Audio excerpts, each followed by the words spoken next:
আমরা সব সময় আল্লাহ তাআলার আনুগত্য করব, আল্লাহ তাআলার নাফরমানি করব না। আমরা সব সময় আল্লাহ তাআলার আনুগত্য করব, নাফরমানি করব না। এরপরে বলা হচ্ছে ওয়ায়ুৎকার ফালা ইউনসা। আমরা যখন যেখানে থাকি না কেন সব সময় আল্লাহ তাআলার কথা আমাদেরকে স্মরণে রাখতে হবে, কখনো আল্লাহ তাআলাকে ভোলা যাবে না। এরপরে হচ্ছে ওয়ায়ুশকার ফালা ইউকফার। আমরা আল্লাহর দেয়া নেয়ামত যা কিছু ভোগ করি সব সময় আল্লাহ তাআলার প্রতি কৃতজ্ঞতা শুকরিয়া প্রকাশ করতে হবে, কখনো আল্লাহ তাআলার প্রতি অকৃতজ্ঞতা প্রকাশ করা যাবে না। এইগুলার নাম হচ্ছে তাকওয়া, যথাযথ তাকওয়া।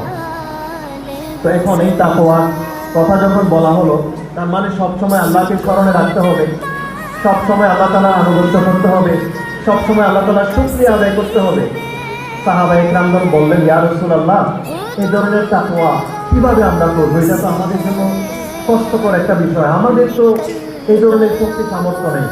তখন আল্লাহ তাআলা আয়াত নাযিল করে দিলেন, ফাত্তাকুল্লাহা মাসতাতা'তুম, যে বান্দারা তোমাদেরকে আমি বলেছি যথাযথভাবে তাকওয়া অবলম্বন করো। তোমাদের এটা সবার পক্ষে সম্ভব নাও হতে পারে।